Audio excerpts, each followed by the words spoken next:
Hello friends, कैसे हैं आप सभी लोग। आप सभी का स्वागत है फिर से हमारे चैनल नॉलेज बाय जी पर। जैसा कि आप सभी को पता है, हम डेली इम्पोर्टेंट एमसीक्यू के साथ सेक्शन को कवर करते हैं ताकि एक ही वीडियो में आपकी दोनों चीज़ें कवर हो जाए।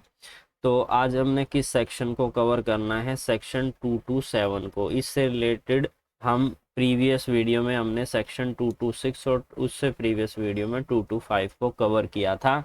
चैप्टर 18 को हम पढ़ रहे हैं। चैप्टर 18 जो बात करता है कोर्ट ऑफ सेशन के समक्ष किस तरीके से ट्रायल चलेगा, क्या क्या प्रोसीजर होगा। इसलिए हम इन सभी सेक्शंस को सीक्वेंस वाइज जो है डिस्कस कर रहे हैं।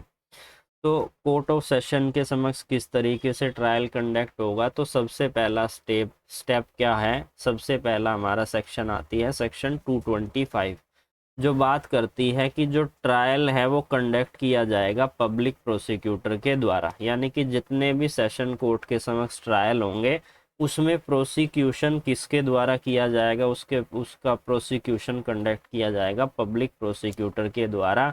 यानी कि स्टेट की तरफ से हमारे कौन होंगे? पीपी साहब होंगे या फिर एपीपी, एडिशनल पब्लिक प्रोसिक्यूटर होंगे। उसके बाद सेकंड स्टेप क्या आता है? सेकंड स्टेप क्या आता है कि जब भी कोर्ट ऑफ सेशन के समक्ष ट्रायल चलाया जाता है तो प्रोसिक्यूशन क्या करेगा? Opening of the case. Opening of the case का क्या मतलब होता है कि जो प्रोसिक्यूटर है वो यह एक्सप्लेन करेगा, केस के बारे में बताएगा कि ये चार्ज जो है एक्यूज के ऊपर लगे गए हैं और ये चार्ज जो लगे हुए हैं मैं यहाँ पर आपको ऐसे एविडेंस शो करूँगा जिससे यह चीज़ प्रूफ हो जाएगी कि एक्यूज ने जो है ये अपराध किया है, उसका गिल्ट जो है प्रूफ हो जाएगा। साथ ही सेक्शन 209 जो बात करता है कि जब भी मजिस्ट्रेट साहब के समक्ष ट्रायल चल रहा होता है और वो एक्सक्लूसिवली यानी विशेष रूप से वो सेशन कोर्ट के समक्ष चलाया जाना होता है, तो ऐसे में सेशन कोर्ट के समक्ष जो है केस को ट्रांसफ़र कर दिया जाता है। उसके बाद जो पब्लिक प्रोसिक्यूटर है या जो प्रोसिक्यूटर है वो एक्सप्लेन करेंगे केस को जजेस को कोर्ट ऑफ सेशन के कि जनाब ये केस है और इस तरीके से मेरे पास ये एविडेंस है जिससे कि यह प्रूफ हो जाएगा कि एक्यूज जो है गिल्टी है। अब हम बात करते हैं हमारे नेक्स्ट सेक्शन, जो कि हमारी आज की सेक्शन है सेक्शन 227, जो बात करता है डिस्चार्ज के बारे में। डिस्चार्ज और एक्विटल, इस पर जो है क्वेश्चन हमेशा बनते हैं। ये थोड़ा सा कंफ्यूज करता है।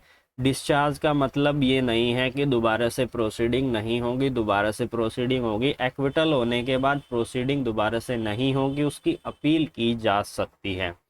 ये चीज़ें आपको ध्यान रखनी है। क्या कह रहा है यह section? If upon consideration of the record of the case and the document submitted there with, यानी कि जो भी दस्तावेज कोर्ट ऑफ सेशन के समक्ष प्रेजेंट किए गए हैं, जो भी रिकॉर्ड उनके समक्ष प्रेजेंट किए गए हैं, उन पर विचार विमर्श करने के बाद and after hearing the submission of the accused and the prosecution in that behalf, यानी कि जो पब्लिक प्रोसिक्यूटर है उसकी भी यहाँ पर क्या क्या सबमिशन दे रहे हैं, क्या एविडेंस दे रहे हैं, वो सारी चीज़ों को कंसीडर करने के बाद और एक्यूज्ड उसके अगेंस्ट में क्या डिफेंस रख रहे हैं, उन सभी को कंसीडर करने के बाद द जज consider that there is no sufficient ground for the proceeding against the accused, यानी कि जो पब्लिक प्रोसिक्यूटर ने जो भी एलिगेशन लगाए हैं एक्यूज के अगेंस्ट उसकी कोई रेलिवेंसी नहीं है, उस पर कोई भी पर्याप्त ग्राउंड नहीं बन रहा है कि एक्यूज के ऊपर जो है प्रोसीडिंग चलाई जाए, कार्रवाई आगे की जाए। देन जज ही शैल डिस्चार्ज द एक्यूज्ड, और ऐसे में उस एक्यूज को डिस्चार्ज कर दिया जाएगा। अब यहाँ पर जो ये डिस्चार्ज हुआ है इसका मतलब उसे बाइज्जत बरी नहीं किया गया है, केवल डिस्चार्ज किया गया है, यह एक्विटल नहीं है। And record is reason for doing so, और उसे डिस्चार्ज करने के कारण को भी वहाँ पर मेंशन किया जाएगा कि क्यों इसे डिस्चार्ज किया गया है। तो ये हमारी सेक्शन थी। अब हम एमसीक्यू को डिस्कस करते हैं।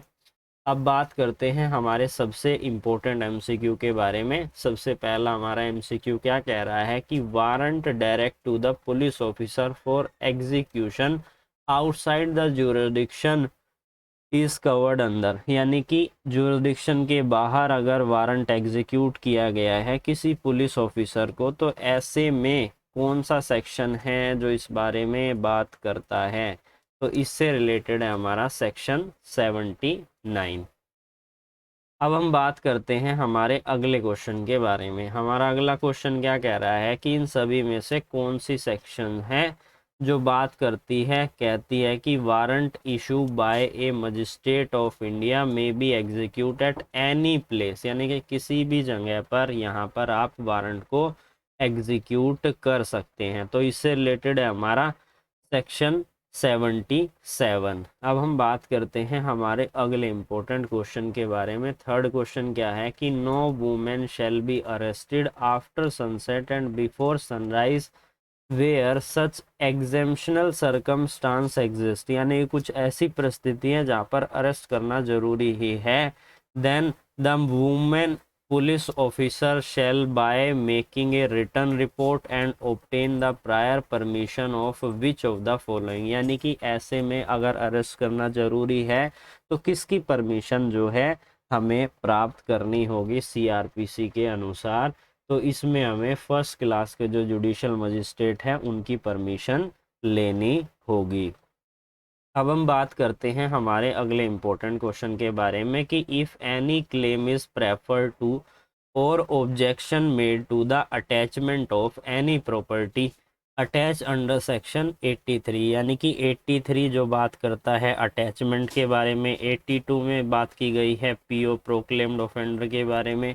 With in how much period from the date such attachment by any person other than the PO person, यानी कि पीओ पर्सन के अलावा किसी भी पर्सन के द्वारा ऐसी अटैचमेंट की जाएगी कितने समय के अंदर? तो इसकी समय सीमा निर्धारित की गई है 6 महीने। तो आज हमने इस वीडियो में अपने जो सेक्शन थी उसे कवर किया, साथ ही इम्पोर्टेंट एमसीक्यू को कवर किया। फिर मिलेंगे एक न्यू वीडियो के साथ, तब तक के लिए जुड़े रहिए अमित कुमार नॉलेज बाई जी के साथ।